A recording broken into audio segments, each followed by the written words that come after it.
noite a todos, vamos dar início a mais um Confabulating.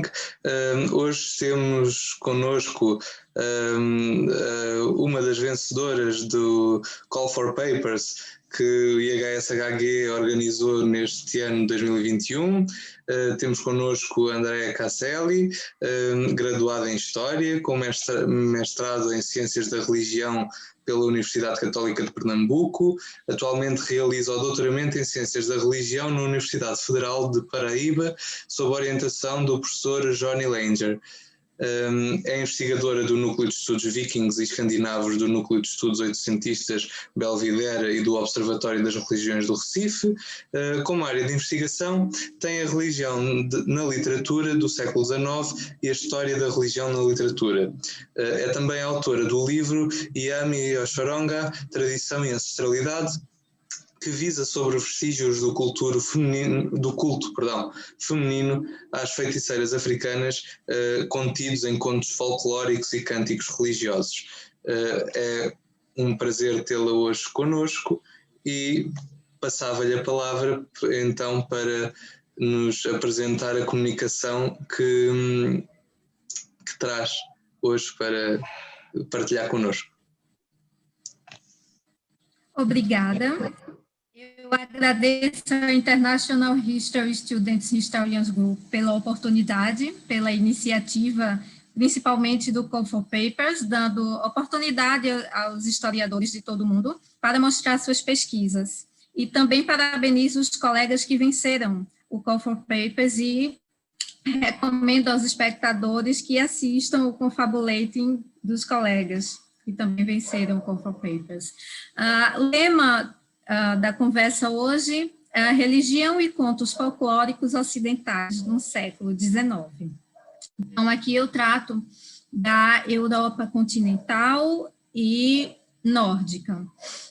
E também, a cada etapa, eu vou passando imagens que são ou do século XIX ou de anos um pouco anteriores e um pouco posteriores. E para selecionar essas imagens, e para apresentá-las também, eu usei uma metodologia do John Harvey para analisar a cultura visual da religião como um campo interdisciplinar do estudo do intangível. Então, nessa apresentação, será possível o espectador observar a cultura visual dos 800, né, do século XIX, referente aos diferentes contextos mitológicos, através da interpretação e da recepção. Então, eu peço ao espectador que, ao ver as imagens dos contos, as ilustrações, preste atenção no jogo de luz e sombra, nos seres que aparecem, principalmente os sobrenaturais, os trajes que esses seres ou personagens estão a vestir, e as formas que são colocadas, um pouco delgadas ou um pouco mais cheias, porque tudo isto são elementos que representam não só a época em que as ilustrações foram feitas, mas também o que o ilustrador, junto com o publicante, né, o editor ou o escritor, querem mostrar em relação à cultura e religião da época. Para abrir, eu coloquei uma ilustração do inglês Richard Doyle, de 1878, né, o sonho de contos de fadas de uma criança. Então, nós vemos a forma pálida com que ele colocou a criança, representando o mundo etéreo, a criança tão pálida quanto os seres com os quais ela sonha, e vocês vão perceber que todas as ilustrações de contos de fadas do século XIX ou anos pouco posteriores ou anteriores vão ter a luz e sombra contrastantes muito fortes, porque essas ilustrações sempre vão estar representando o mundo do maravilhoso, ou seja, onde o sobrenatural está presente no natural. Então, o jogo de luz e sombra forte, com grande contraste, representa o mundo do além e o mundo natural dentro do mesmo contexto. Então, o que conta o conto? Né? O conto, em relação às crenças religiosas e às narrativas mitológicas, vai ter sempre algo muito sutil referente à mitologia. Vai mostrar sempre elementos ou objetos ou peças ou personagens disfarçados de pessoas comuns que, na verdade, são seres mitológicos. Então, eu tomo como nosso primeiro exemplo o conto A Lua Enterrada. E aqui nós temos a ilustração de Edward Black, de 1916, para esse conto A Lua Enterrada, de Joseph Jacobs, publicado em 1890. Esse conto trata de um cenário de um pântano. E neste pântano vivem pessoas ao seu redor. Então, a lua, quando ela não aparece, quando ela não está cheia ou crescente, os seres do pântano maléficos, eles vêm atormentar as pessoas que vivem nesse pântano. Então, a lua, sempre gentil e bondosa, resolveu se aproximar do pântano para espantar os seres maléficos. Só que quando ela se aproxima do pântano, ela cai nas águas e é presa pelos galhos das árvores dos pântanos e também é capturada por esses seres maléficos que o autor denomina como fantasmas e bruxas. Então, esses seres maléficos usam das artimanhas da obscuridade do pântano para prendê-la. E um homem que passava nesse pântano e estava perdido no pântano, ele tem o relance da luz da lua e consegue achar o seu caminho. Mas, assim que ele consegue fugir do pântano, porque foi iluminado pela lua, a lua é atrapada pelos seres maléficos. Então, ela fica lá, presa.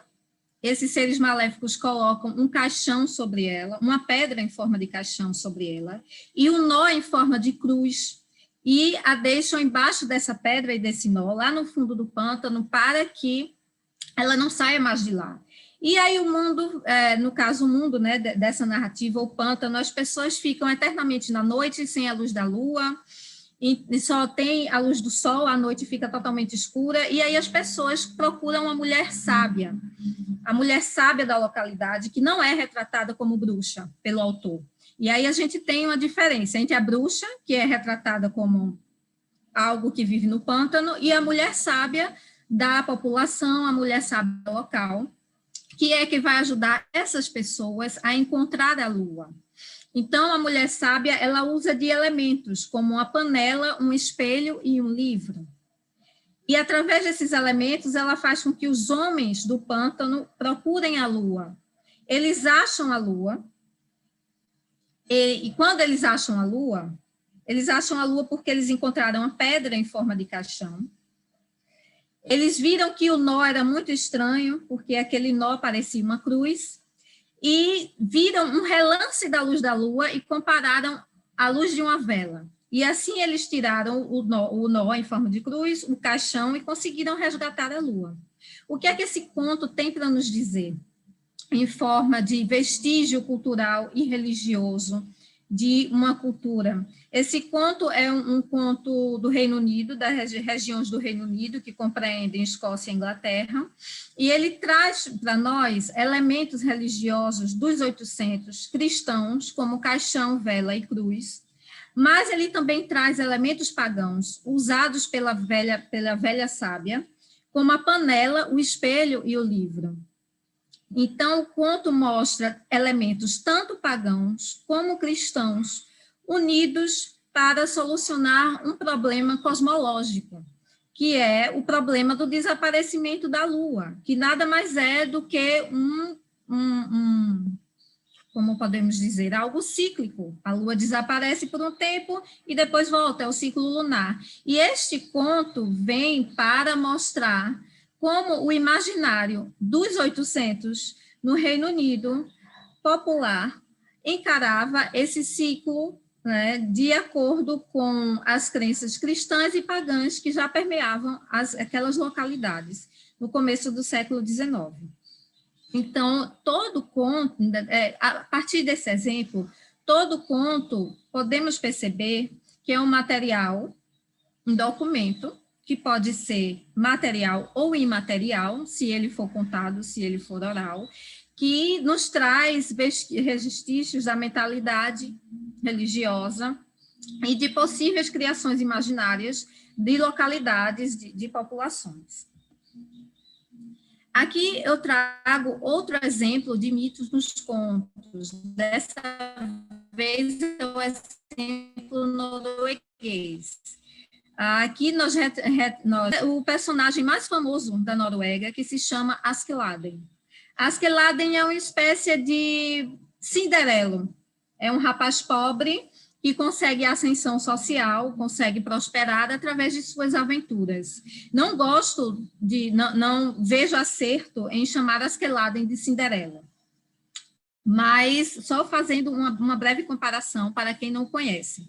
Então, o Askeladden, ele é um herói que vive nos bosques e está sempre interagindo com bruxas e trolls das florestas e cachoeiras norueguesas. E esses trolls geralmente têm várias cabeças, e essa ilustração mostra o Askeladden cortando as cabeças da mitologia nórdica, que, inclusive, estão presentes nas tapeçarias medievais norueguesas e suecas, como personagens de várias cabeças. Também os trolls também descendem dos gigantes, dos Jotuns, da mitologia nórdica. Então, esses trolls nada mais são do que vestígios da antiga mitologia nórdica, que aparecem na Idade Moderna como personagens folclóricos. Então, podemos ver que os contos apresentam essas releituras e interpretações mitológicas com uma carga muito grande, simbólico-religiosa, que está sempre sendo publicada e recontada.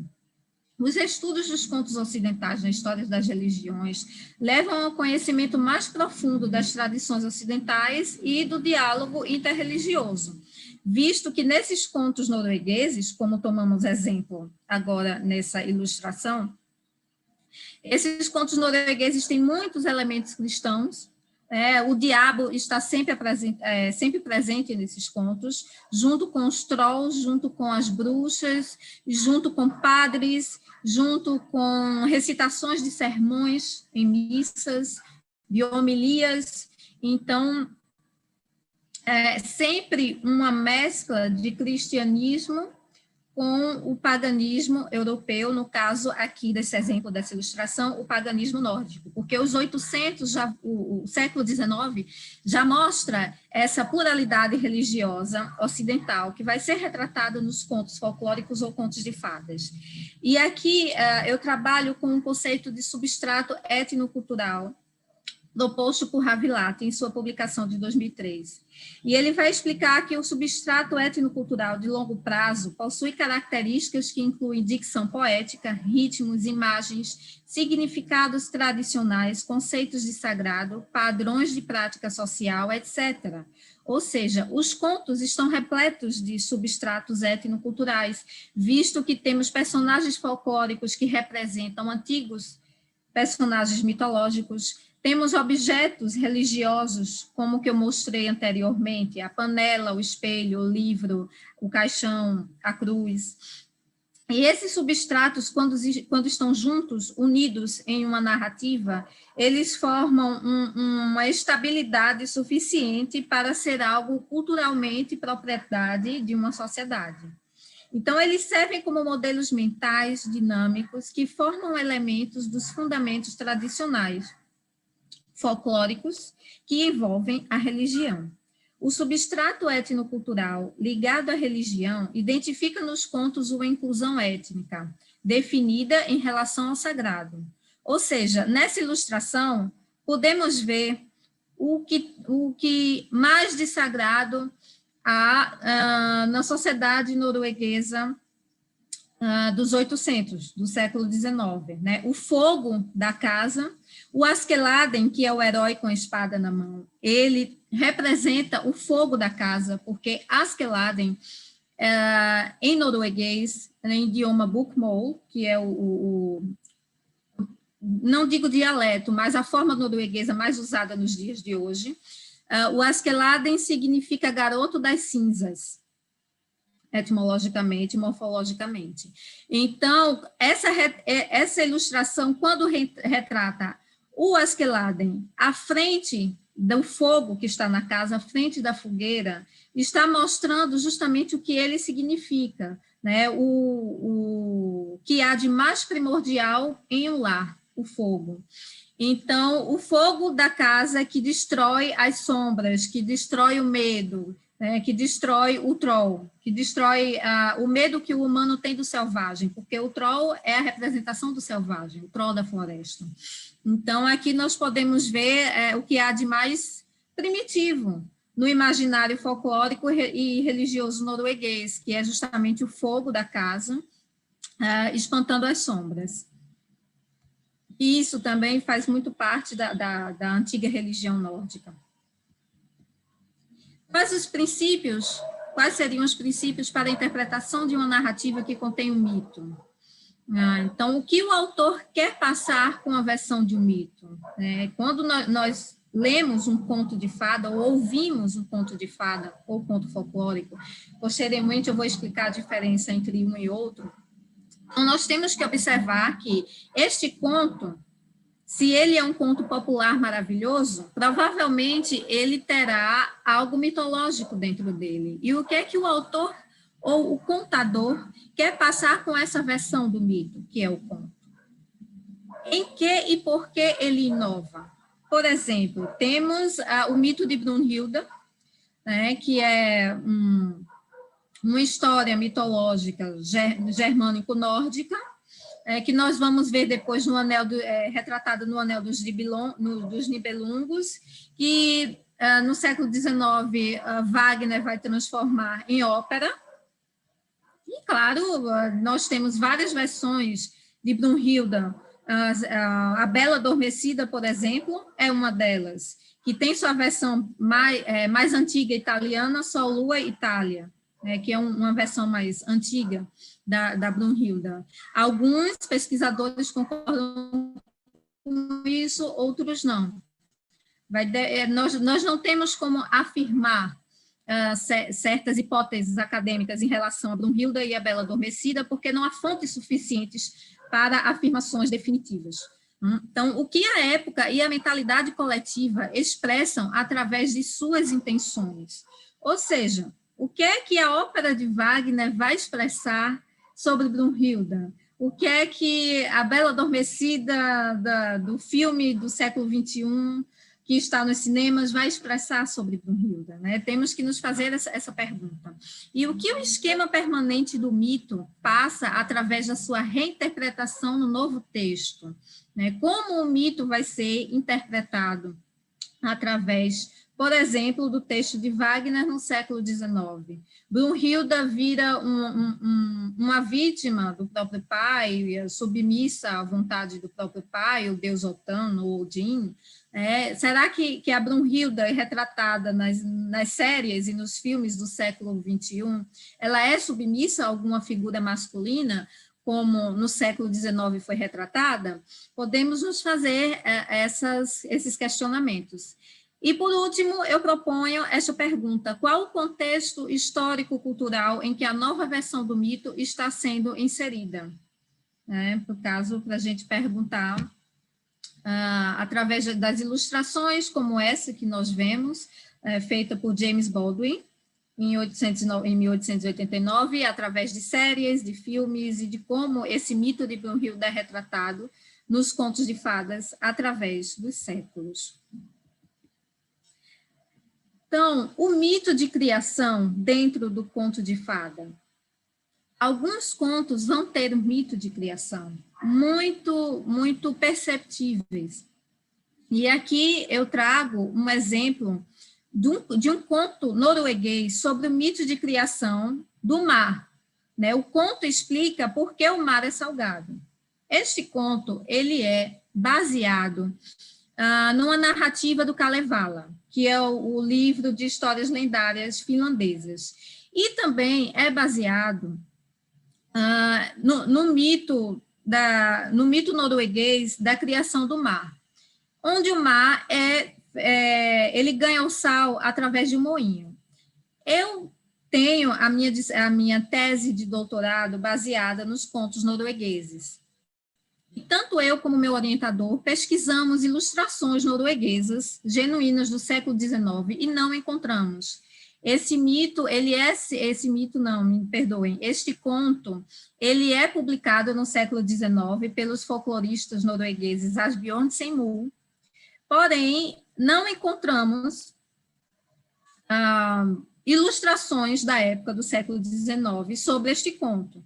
A mais próxima que eu encontrei foi esta russa, feita por Mikhail Maioffix, no início do século XX, não chega a ser século XIX, provavelmente entre década de 20 e década de 30. É uma ilustração russa sobre um conto norueguês-finlandês. E aí nós temos muito bem retratada o traje do personagem como um traje nórdico, nós temos muito bem retratado o moinho que cai numa rede do mar. Esse moinho não é um modelo, como posso dizer, um modelo europeu continental de moinho, é o modelo nórdico, que é redondo, e esse modelo redondo, ele vai remeter muito aos redemoinhos marinhos, que fazem o movimento circular. Então, o moinho nórdico, ele está atrelado ao redemoinho do mar, porque há essa mitologia de que o mar é salgado porque um moinho de sal caiu dentro dele. Então, esse conto que explica por que o mar é salgado vai narrar a história de um moço pobre que vai até o inferno solicitar o moinho ao diabo. Né? Na verdade, ele, numa noite de Natal, esse moço pobre não tem o que comer, e ele procura um irmão rico, e o irmão rico o manda ao inferno. Vá ao inferno, não quero saber, tome aqui este pedaço de presunto e vá ao inferno. E aí o irmão pobre diz, se você está me mandando ao inferno, é para lá que eu vou. Então, o irmão pobre vai ao inferno com um pedaço de presunto nas costas. Um ramon, uma coxa de porco, que a gente diria que é um ramon. Então, quando está perto da porta do inferno, ele encontra um homem idoso, um senhor, que alguns analistas de contos interpretam esse senhor como uma possível representação do deus Odin. Eu não vejo assim, mas aqui não vem ao caso. Vamos continuar com o conto. Então, o Senhor o avisa o seguinte, existe um moinho mágico atrás da porta do inferno. Quando você entrar no inferno, você negocie com o diabo para que, se ele quiser ficar com seu pedaço de presunto, porque no inferno não há muita comida, ele vai trocar seu pedaço de presunto pelo moinho que está atrás da porta. Quando o moço pobre chega no inferno, ele faz essa negociação com o diabo e fica com o moinho. Leva o moinho para casa na noite de Natal e, ao girar o moinho, o que ele pede, o moinho dá. Então, ele tem uma ceia muito farta, consegue construir um palácio. O irmão rico que o mandou ao inferno fica com inveja dessa prosperidade e pede o moinho para ele. Ele faz uma troca com o irmão, só que não ensina o irmão como mexer no moinho, como tratar o moinho. Quais palavras mágicas dizer para que o moinho funcione e dê toda essa prosperidade. Então, o irmão acaba usando o moinho de forma errada, a sua casa fica uma bagunça, ele perde tudo, porque o moinho transforma a casa numa sopa de arenques, devolve o moinho ao irmão, e assim o irmão, posteriormente, vende esse moinho ao marinheiro, a um homem do mar. Esse marinheiro, então, chega no mar com o moinho em seu navio e pede para que o moinho moa sal. Só que ele também não ensinou ao marinheiro como usar o moinho. Então, o marinheiro se perde no fundo do mar com seu navio, porque o navio fica cheio de sal, que o moinho não para de moer sal.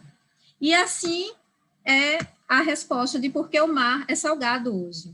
É assim que os noruegueses veem essa mitologia entre o moinho e o mar. Existe na Edda em prosa, a história de duas gigantas que moeram um moinho foram capturadas por um rei da Dinamarca, se tornaram escravos, ele as tornou escravas dele e moeram constantemente um moinho redondo como esse.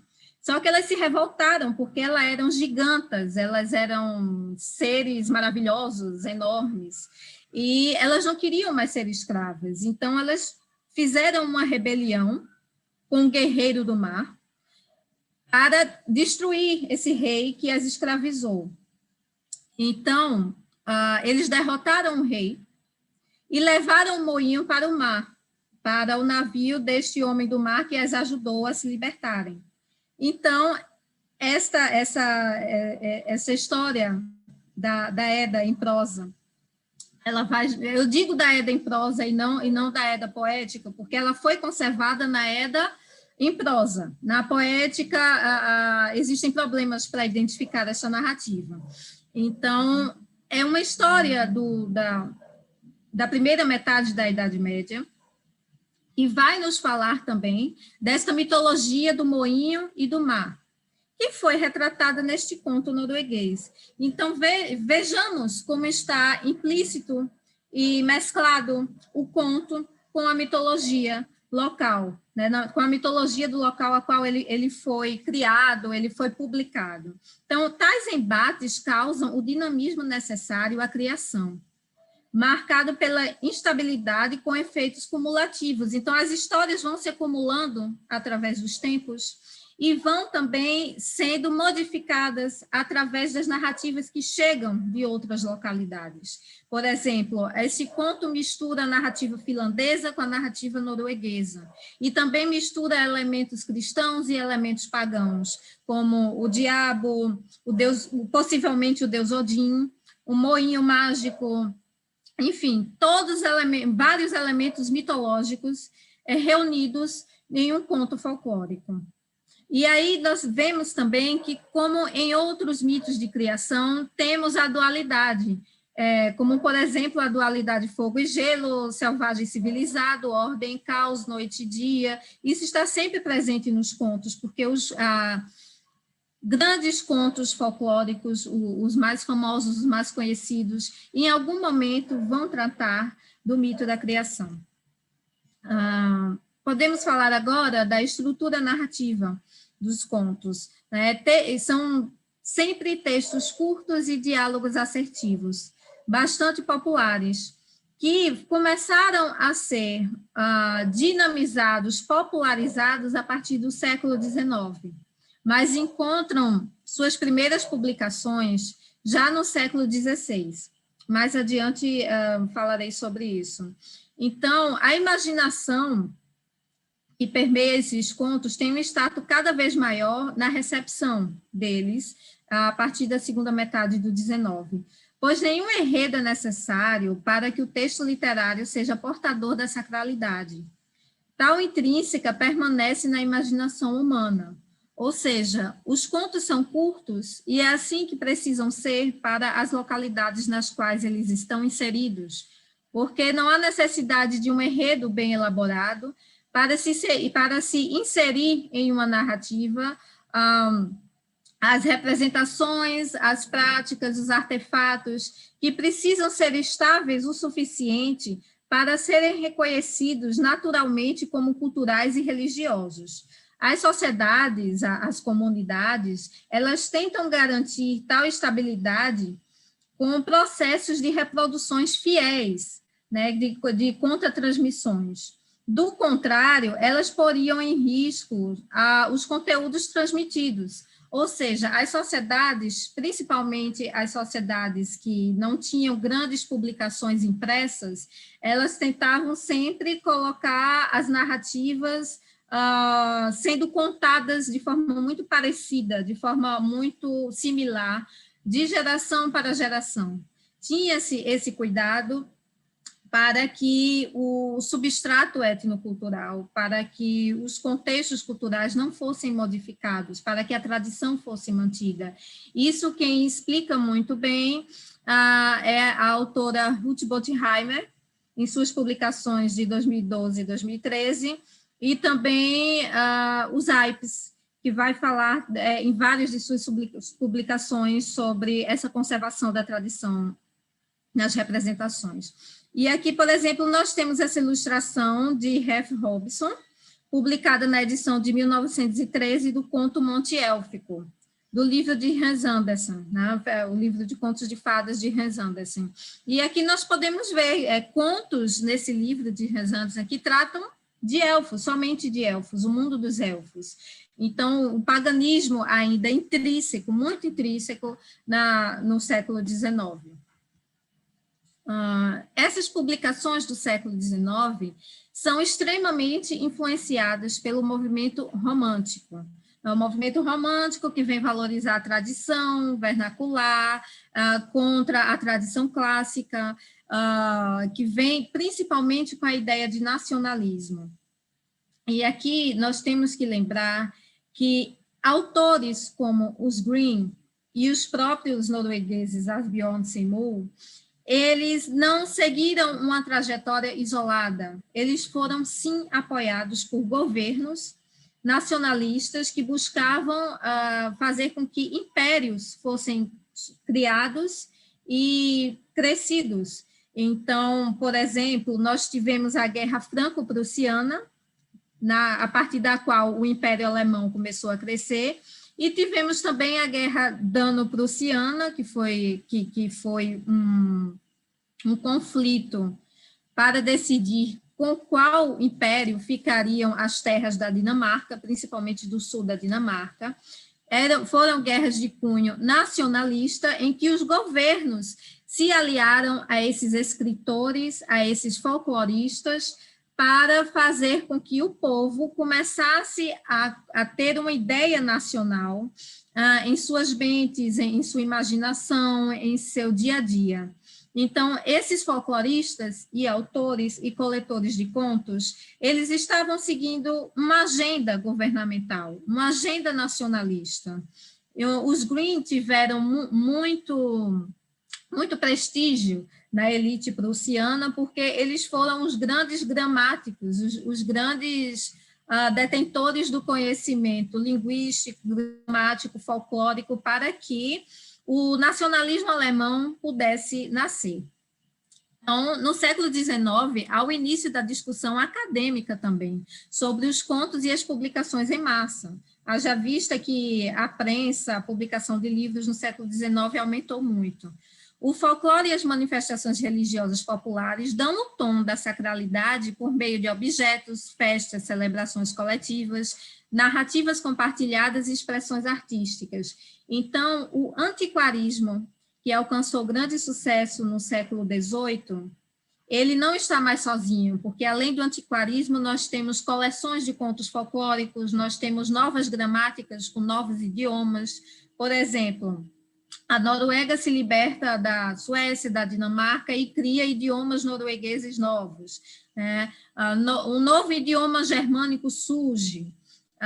Idiomas como o espanhol e o português passam por reformas. Então, temos que ver que o folclore e os contos são parte de uma agenda nacionalista, não são casos isolados. Por exemplo, aqui nós temos o conto publicado pelos Grimm, pelos irmãos Grimm, o conto Frau Holle, né, que vem falar justamente de uma senhora que vive em outro mundo, além de um poço, e que quando a menina que vai interagir com essa senhora bate nos travesseiros, quando ela bate a cama para limpar, as penas dos travesseiros e dos cobertores caem como se fossem neve. Então, é como se fosse uma mitologia da caída da neve no inverno nórdico. E eles vão, os Grimm, eles vão sempre remeter a essa questão do local, do folclórico, do popular e do coletivo. Ou seja, os Grimm vêm mostrar, eles vêm argumentar que o conto ele é popular, ele é coletivo, ele faz parte de um substrato etnocultural, de um folclore germânico. Além dos Grimm, existe um autor que eu pesquiso sobre ele, ainda há poucas pesquisas acadêmicas, mas ele já começou a ser publicado em outros idiomas. Já não há, até onde eu sei neste momento, julho de 2021, não há publicação em português dos contos de Schonwerth.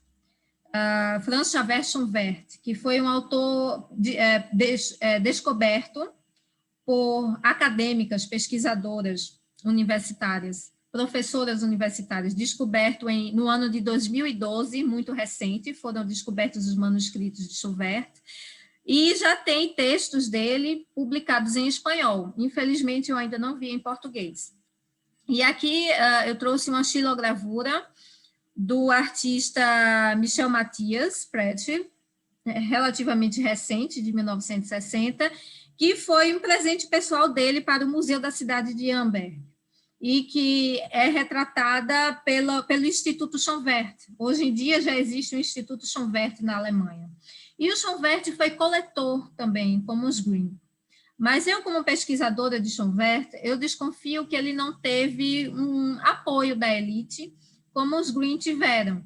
Porém, Schonwerth, nos manuscritos que foram descobertos em 2012, lê-se que Schonwerth escreveu que é um admirador dos Green, que respeita muito a obra dos Green e que tem um trabalho muito parecido com os dele. Apesar de que os contos de Schonwerth, eles vão retratar mais a realidade. Schonwerth, ele não como eu poderia dizer, ele não coloca os contos numa perspectiva de uma língua unificada alemã, ou com a preocupação de colocar os contos como algo mais mitológico, ou como algo mais apresentável para os leitores, principalmente infantil. Não, Schonwerth, ele escreve seus contos da maneira realmente como ele escutou. Então, são contos que retratam uma realidade muito nua e crua, uma realidade muito cruel. E também há uma novidade nos contos de Schonwerth, que existe o Cinderelo. Ele vai tratar muito do personagem, do garoto das cinzas, que é encontrado na Noruega. Os Green não retratam o garoto das cinzas da região prussiana, da Alemanha, mas o Schonwerth, sim, vai encontrar esse garoto das cinzas na Prússia e vai colocá-lo em suas narrativas, em seus manuscritos. Muita coisa não foi publicada antes do ano de 2012.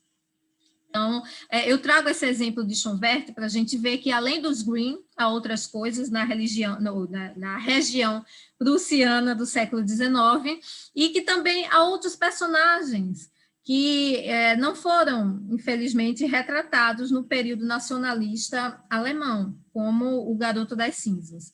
Então, nessa religião retratada nos contos da literatura do século XIX, podemos perceber dois aspectos cruciais da religião: a religião na consciência e no comportamento dos indivíduos, e a religião nas instituições coletivas. Ou seja, no século XIX, o cristianismo era a religião oficial ocidental, Todos iam às igrejas, fossem anglicanas, católicas, etc. Todos eram cristãos, oficialmente, através da religião coletiva, através da instituição. Porém, em suas casas, em sua religião individual, muito do paganismo ainda estava presente, e isso é bastante refletido nos contos, como fonte material do hibridismo religioso inserido nessas comunidades através das manifestações individuais.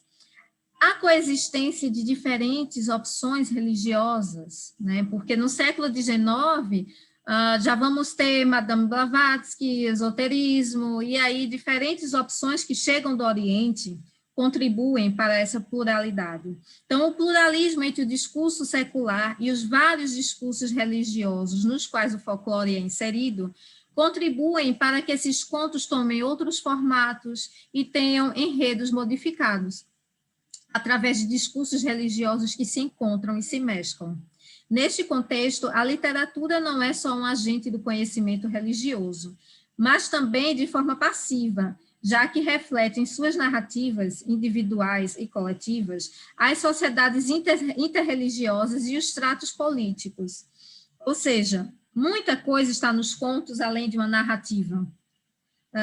temos a política nacionalista da época, temos a mescla e interreligiosidade, desculpa, as narrativas interreligiosas que permeiam aquela localidade, seja ela qual for, seja, digamos, o interior de Portugal, ou o litoral espanhol, ou o fiord norueguês. A narrativa sempre vai ser afetada pela localidade. A magia perdura nas ações humanas, principalmente na literatura e nas artes, por proporcionar soluções para as necessidades materiais e espirituais insatisfeitas de outras formas. Então, é o que o conto traz de mais específico para o leitor, para o espectador, mas principalmente para o pesquisador, historiador de literatura. O conto contém a magia. E por que o conto é tão importante na sociedade, em qualquer época? Porque a magia que o conto traz, ele dá soluções que a espiritualidade convencional institucional ou a ciência não dá. Ele dá a resposta do mistério. Então, no século XIX, nós temos teorias e teóricos que vão começar a definir os contos como eles são e perceber diferenças entre eles que ajudem a melhor compreendê-los como fonte histórica, como material social. Então, nós temos teorias monogênicas e poligênicas. Essa classificação de monogênica e poligênica, ela é dada por Ziolkowski, em sua publicação de 2012. Então, ele vai explicar que, por exemplo, os irmãos Grimm explicam que os contos são mitos que se transformam em contos quando perdem seu significado religioso. Por exemplo, a história que eu citei da Frau Holle, né, como se Frau Holle fosse um personagem mitológico prussiano da região alemã, e que depois se transformou num personagem de conto porque perdeu o seu culto religioso. E aí Ziolkowski vai categorizar esses contos que os Grimm abordam como contos derivados da poesia latina medieval. Ou seja, os pesquisadores do século XX, do final do século XX e do começo do século XXI, vão descobrir que esses contos que os Grimm publicam e afirmam tanto serem mitos esquecidos, eles são, na verdade, escritos e publicados pela poesia latina medieval. Então, são histórias não tão desconhecidas assim, foram histórias já publicadas, já popularizadas, porém, não no contexto de conto, mas no contexto poético, posteriormente no contexto de balada, de outras formas literárias, mas o conto, o enredo, a narrativa já estava lá. E também o Ziolkowski apresenta a teoria do Theodor Benfey, que diz que a maioria dos contos surgiram na Índia, e ele vai mostrar, através da sua perspectiva, como o advento do Islã, esses contos foram transportados para todo o território muçulmano e seguiram rumo à Ibéria e à Sicília. E, através da Península Ibérica e da Itália, eles seguiram para o norte europeu. Então, essa noção romântica, o que é uma noção romântica? É uma noção de que o popular que cria tudo, o coletivo, o nacional que cria tudo, tem a arte como criação de um povo. Né? Já a teoria que o Ziolkowski chama de poligênica vai tratar a noção de Joseph Bédier como algo em que a imagem romântica do gênio individual.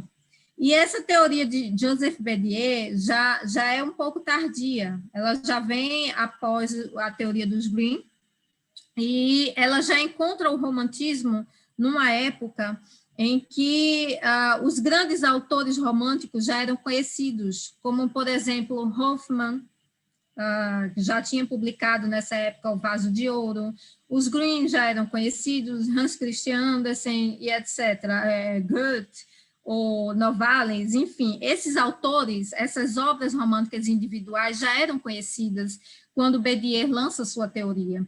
Então, aí ele vai falar que o conto pode ser muito bem criação independente, semelhantes em diferentes lugares.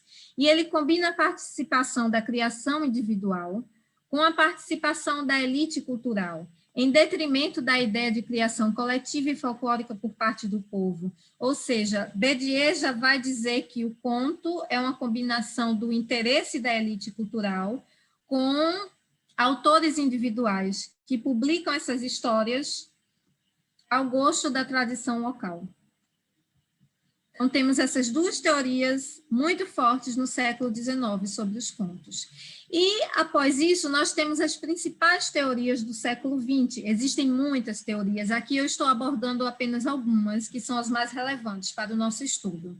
Então, temos o estudo catalográfico de Arne Thompson, que depois o Ulter ele vem modificar, alterar, atualizar. Então, em 1910, o folclorista finlandês Antti Arne catalogou contos encontrados no Ocidente. É bom a gente prestar atenção à nacionalidade do Arne, ele é finlandês. Então, muito do conto nórdico, da literatura maravilhosa nórdica, entra nesse catálogo, por causa da proximidade geográfica e cultural. O índice de Arne foi revisado e traduzido pelo folclorista americano Steve Thompson. Recentemente, esse catálogo tem recebido novas atualizações e modificações pelo folclorista alemão Hans-Jörg Utter. Então, aí nós podemos ver que é algo que surgiu no mundo nórdico e que foi tentando uma universalização geográfica. Vladimir Proper rejeitou esse método, e Vladimir Proper era russo e trabalhava a literatura russa, os contos russos, e em sua Morfologia do Conto Maravilhoso apontou a correção de procedimentos básicos que Arne Thompson não fizeram, como, por exemplo, a limitação geográfica que exclui muitos grupos étnicos e culturais orientais, ou seja, é uma catalogação que vem do norte da Europa e que, por impedimentos normais à época, não conseguiu catalogar contos do leste europeu, ou orientais, ou de outros lugares. A ênfase na tradição oral, que ainda persiste após tantas revisões, ou seja, após tantos pesquisadores renomados concluírem que a tradição oral não é a única e nem principal criadora e propulsora dos contos, nesta catalogação ainda persiste muito a ideia de que a oralidade propulsionou ou criou os contos por si mesma, sem a ajuda das publicações, sem a ajuda da literatura. A falta de atenção às funções dos motivos pelos quais são classificados. O Proper, ele vai argumentar que os contos devem ser analisados por suas funções e por seus motivos, e não por suas semelhanças. E aí é uma teoria que encontra muita aceitação por alguns pesquisadores estruturalistas dos contos. Então, existem também teorias históricas, e essas teorias históricas são as mais relevantes no começo do século XXI, porque elas vão desvendar as origens dos contos, elas vão pesquisar se realmente foi a oralidade que fez os contos chegarem a serem tão populares e importantes historicamente ou não. Então, os historiadores e folcloristas, eles vão perceber que as narrativas mudam conforme o tempo, conforme a história e as mudanças culturais. Então, alguns dos principais pesquisadores atuais, como Zipes, Bottheimer, Holbeck, Propes, Ziolkowski, entre outros, vão concordar, vão chegar a uma conclusão de que nenhuma teoria produziu uma conclusão fechada sobre a origem dos contos ou sobre algo que os insira dentro de um mono, dentro de algo que não é aberto a várias possibilidades. Porque explicar a sua perpetuação exigiria que todas as fontes concordassem, e quanto mais se encontram fontes literárias dos contos, mais se tem dúvidas, porque elas são muito diferentes umas das outras e vão sempre retratar experiências muito sutis e próprias de cada localidade, de cada época. Quando os membros de uma comunidade se reconhecem em um conto folclórico e o conservam para que ele permaneça como uma referência, o fazem porque ele proporciona uma segurança cultural. E todos esses grandes teóricos da atualidade concordam com esse aspecto. Por causa disso, as fontes elas não nos proporcionam respostas definitivas.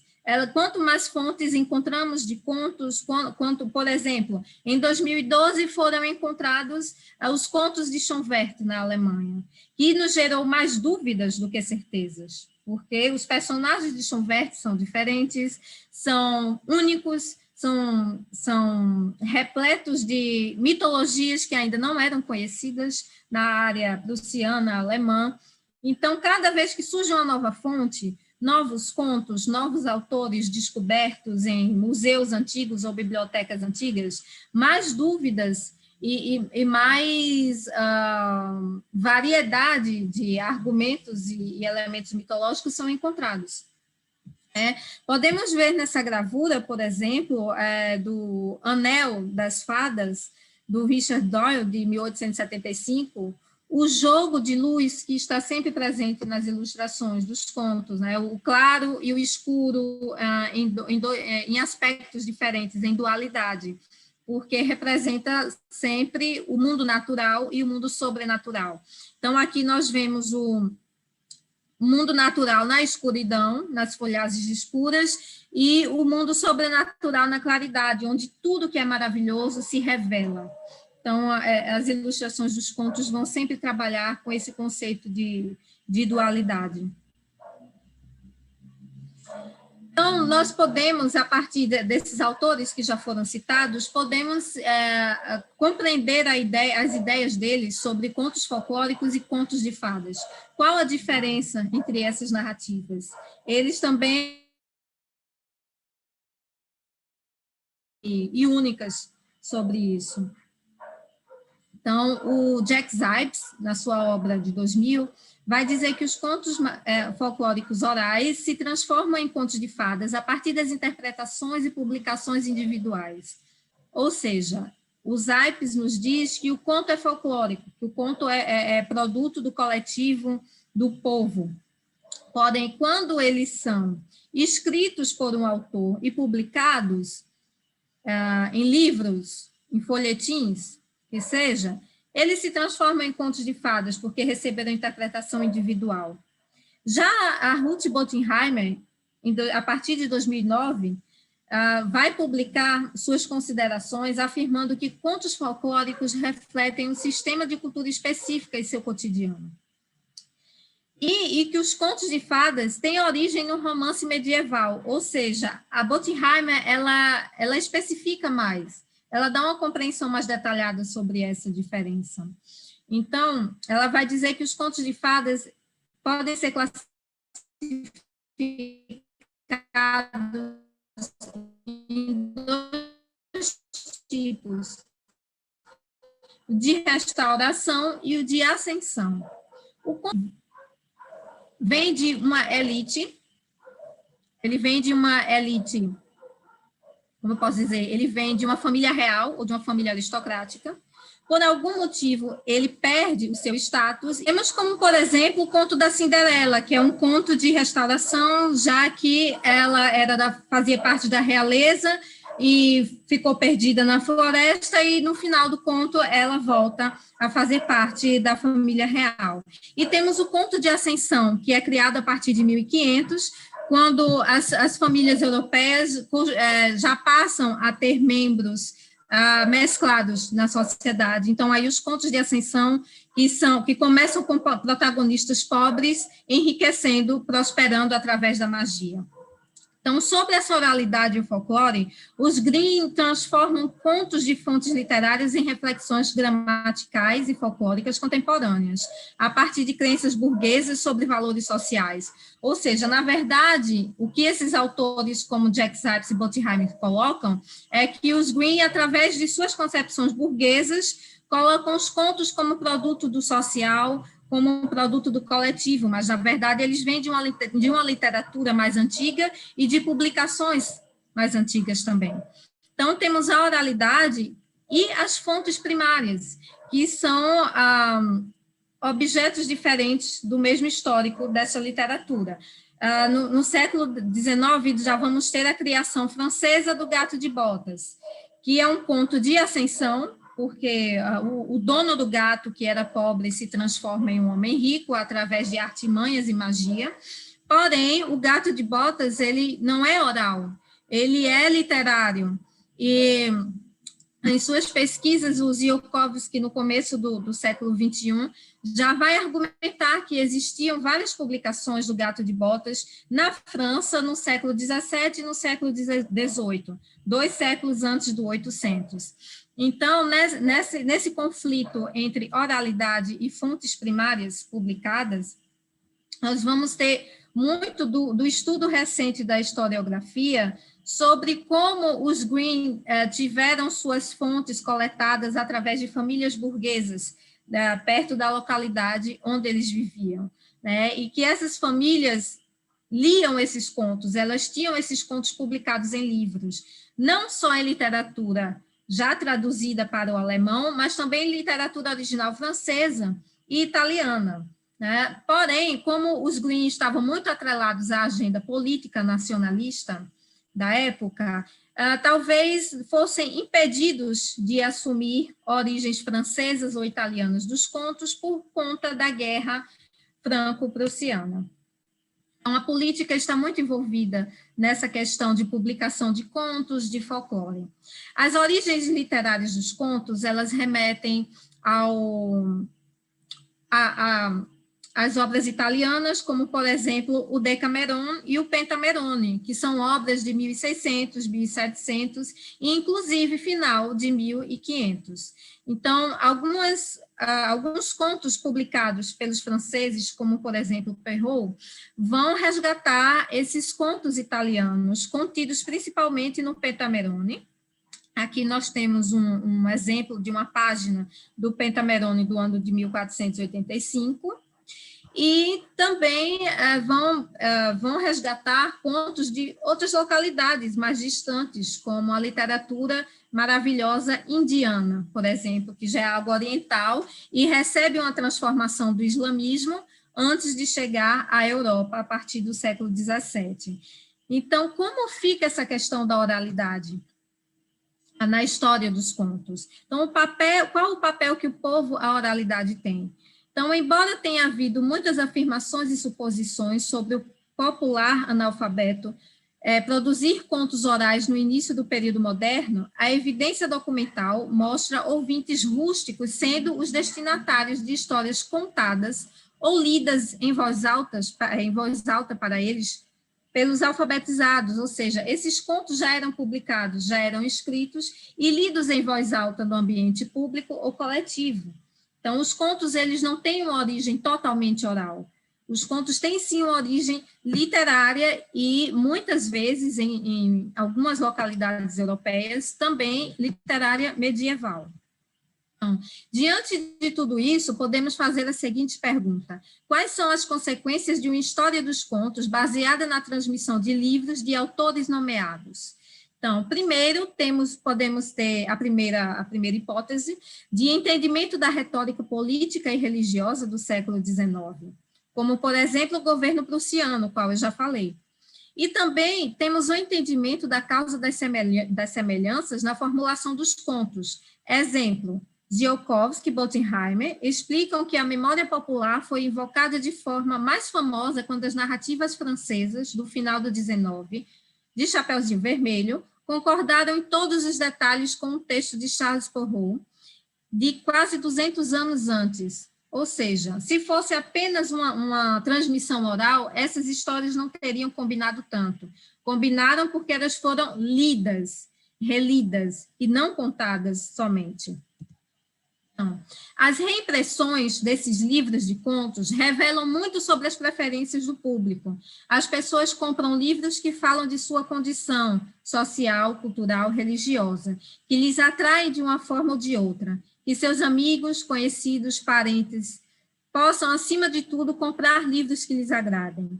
Livros de contos populares e de fadas foram comprados em números cada vez maiores a partir do século XV, XVI em diante. Ou seja, assim que os contos começaram a ser publicados, eles não pararam mais de ser sucesso de consumo.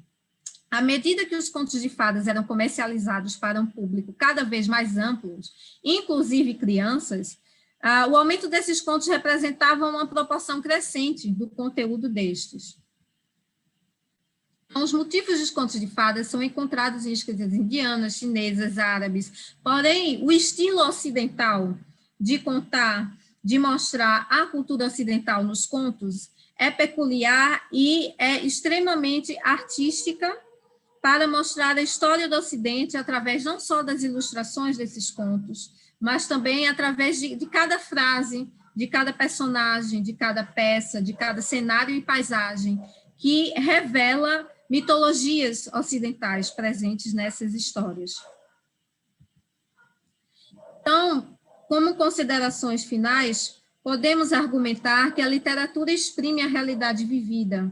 A possível acumulação de pequenos erros e acertos em riscos de estabilidade das características desses contos são passíveis de interpretações através do devir histórico.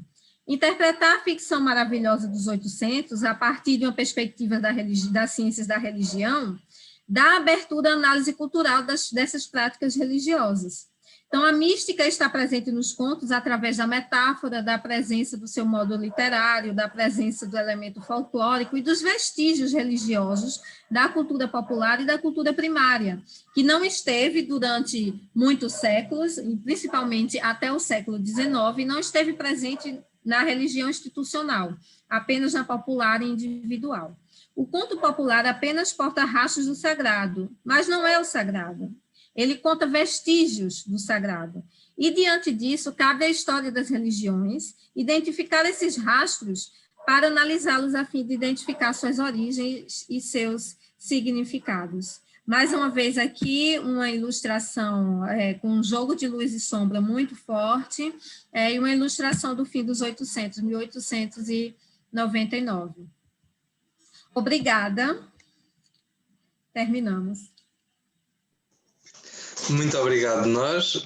O nosso tempo parece-nos sempre curto, sobretudo quando o ouvimos com entusiasmo e grande interesse, e várias perguntas que me foram surgindo, e creio eu também a quem nos ouve, já nos foram sendo explicadas nesta detalhada apresentação que volto a agradecer-lhe.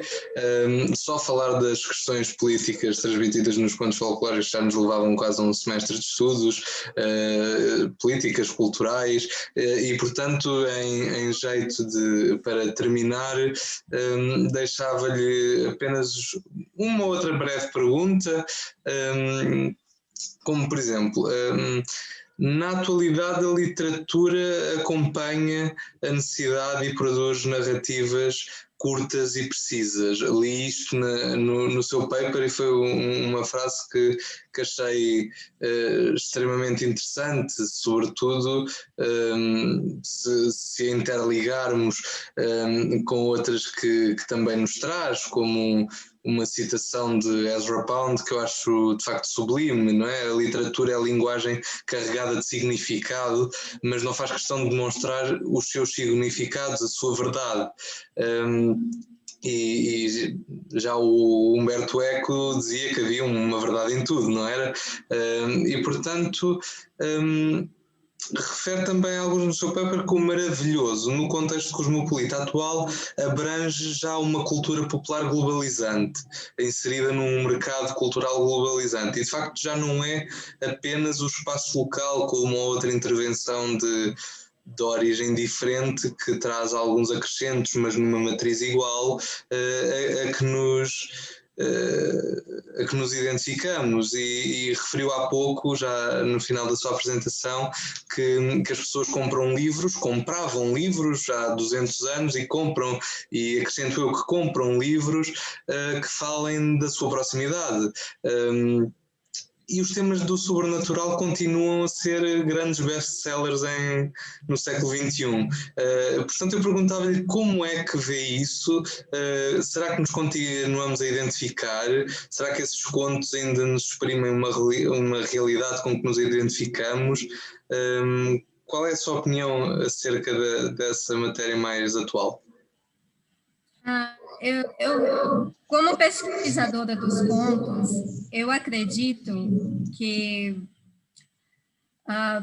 são muito atuais. Eles sobreviveram à Idade Média, à Idade Moderna, passaram pelo século XX, chegamos no século XXI, com esses mesmos contos sendo renarrados pelo cinema, pelos serviços de streaming, HBO, Netflix. Então, essas histórias, elas vão sempre retratar o devir humano, o devir do indivíduo, as suas crenças, a sua espiritualidade, as suas mitologias.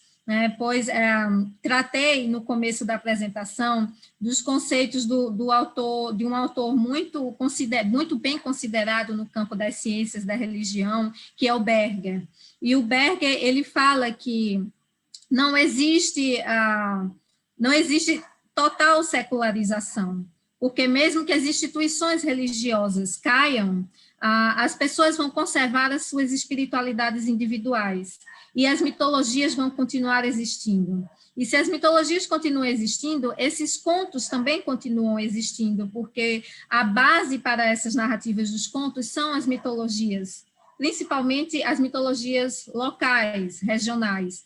Então, temos, não caberia aqui citar todos os shows, os seriados, os filmes que estão sendo feitos e consumidos na atualidade, com narrativas maravilhosas, com contos de fadas e contos populares, porque na atualidade eles são extremamente necessários, na medida em que a instituição religiosa alcança um nível de pluralidade e liquidez em que as pessoas estão consumindo mais literatura maravilhosa para saciar a necessidade de narrativa espiritual.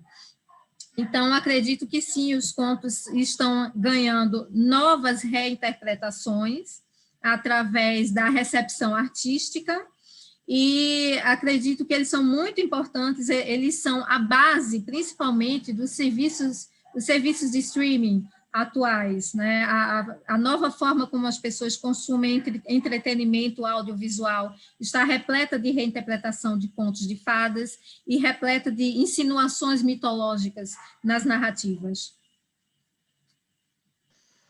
Pergunto ainda se considera que cabe, sobretudo às ciências das religiões, identificar os rastros do sagrado e os significados dos contos folclóricos, ou outras áreas da história também podem ajudar ou podem ter facilidade, não é? Porque talvez possam não o ter para ajudar nessa resposta. Acredito, as ciências das religiões, ela é uma disciplina que pode ser interdisciplinar ou transdisciplinar. As ciências das religiões trabalham em conjunto com a história, com a folclorística, com a mitologia, com a psicologia, enfim, com várias outras ciências. Então, acredito que, sim, as ciências das religiões pode e deve trazer pesquisadores sobre o tema, mas principalmente a partir da perspectiva historiográfica, porque a partir da historiografia da literatura, que neste século XXI estamos descobrindo, pouco a pouco, as mais antigas origens dos contos e como a política influenciou na publicação e no consumo desses contos. Principalmente a história da política e a história da literatura são as principais disciplinas para, atualmente, estudar os contos de forma responsável e de forma a respeitar a literatura como fonte historiográfica. Muito obrigado, creio que o nosso tempo terminou, portanto podemos despedir-nos por aqui. Agradeço uma vez mais à Andrea Caselli de ter estado esta noite a falar connosco. Muito obrigado em nome do IHS-HG. Nós voltamos a encontrar-nos no próximo Confabulating. Até breve. Muito obrigado. Obrigada. E creio que terminamos depois. O que é que achou? Acho que foi interessantíssimo, devo dizer-lhe que confessamos agora que ficámos muito interessados quando lemos o seu paper e creio que agora também isso vai transmitir na amplitude das visualizações que depois lhe fazemos chegar. Ai, muito obrigada. Me desculpem se eu me alonguei, demorei muito falando, me desculpem. De todo. Cumprimos 1 hora e qualquer coisa, que é o normal, portanto foi excelente. Muito obrigada pela oportunidade, agradeço de verdade, e para mim foi ótimo estar com vocês. Muito obrigada mesmo. Ótimo, muito obrigado. Depois então fazemos-lhe chegar o link quando a conversa estiver passível de ser lançada. Né? Ok. Muito obrigado. Obrigada, até breve. Obrigado, até breve. Até breve. Tchau. Uma boa noite, com licença.